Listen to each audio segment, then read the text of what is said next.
You know, Uncle Dan believed that the best suppers were the simplest. Just a cast iron pan, ground beef, plenty of cheese, and garlic bread to soak up every bit of sauce. Nothing fancy, just good old-fashioned comfort food. Today we're making up Uncle Dan's cheesy ground beef skillet. So let's get started. Okay, the first thing we're going to do is throw a pound of ground beef into a mixing bowl. Over the top we go with a couple of tablespoons of ketchup. A tablespoon of Worcester sauce for that depth of flavor. Now, something I'm going to do is throw in a little bit of liquid smoke. You don't have to add it, but it does add a nice little bit of flavor. To add some cheesiness, a tablespoon of powdered Parmigiano or Parmesan. In terms of seasoning, a teaspoon of salt. Another teaspoon of good old ground black pepper. Follow that up with some garlic powder, about another teaspoon. A teaspoon and a half of my favorite Italian seasoning. And last but not least, I'm going to throw in, this is totally optional, 1 egg just to bind things up. As I always say, use the best utensil you can, your hands, and we'll mix everything together here. Okay, we're all mixed up here, so I'm going to scoop up some of that mixture. I'm using an ice cream scoop, but you can grab it up with your hands or use a spoon. We're just going to roll this into a ball. And yes, guys, I'm making meatballs out of this. You don't have to, you can make them into little patties or whatever you like, but I thought meatballs would be good, and Uncle Dan did too. Okay, so I got the old cast iron pan heated up over medium-high heat, and I'm going to throw those balls in.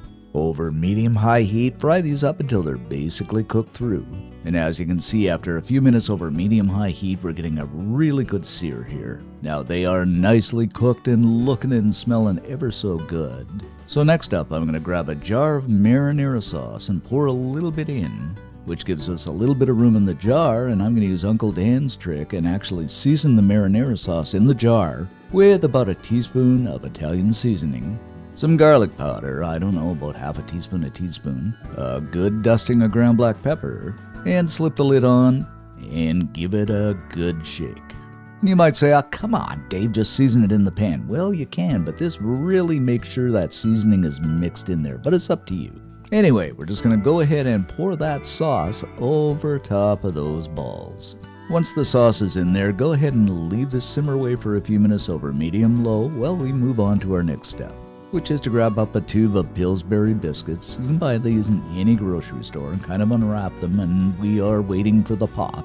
A quick twist, and there you have it. Pop goes the tube.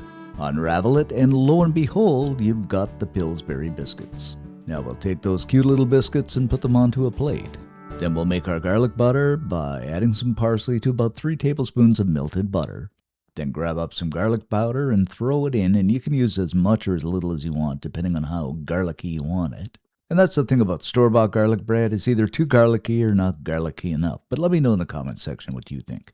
Give everything a good mixeroonie here. Take your brush and brush that garlic butter over top of those biscuits. Oh, so good. After they're all garliced up, I'm going to grab up my knife and cut these in half. I guess you could even cut them into quarters. And you might be saying to yourself, Dave, why in pray tell are you doing that? Well, I want them fork friendly, so when I grab up a meatball or half a meatball, I don't want to be fighting with the whole biscuit. At any rate, I'm going to grab up those pieces of biscuits and lay them ever so strategically or not so strategically in with those meatballs. And if you're not using meatballs, just lay them over top of the ground beef. So they look something like this. And don't these look good? And they ain't even finished yet. So I'm going to grab some mozzarella, spread it over top of the meatballs and buns. Now you're kind of getting the idea here, guys, what this is going to look like. Ever so good. By the way, this was one of Uncle Dan's Friday night specials. What do you think, Coco? They look good, don't they? He's all excited. Next up, everything's all done, and we'll grab that pan up and throw it into a 375-degree preheated oven for about 20 minutes. After about 20 minutes, my friends, it is done. It is bubbly, golden brown, and looks and smells ever so good. Of course, we've got to garnish things up with a little more parsley just to make it all professional-like, and so it just pops with greenery. And there you have it, old Uncle Dan's cheesy ground beef skillet with garlic bread all in one. You are simply going to love this. You just have to make it up. And if you do, leave us a comment. I love to read them.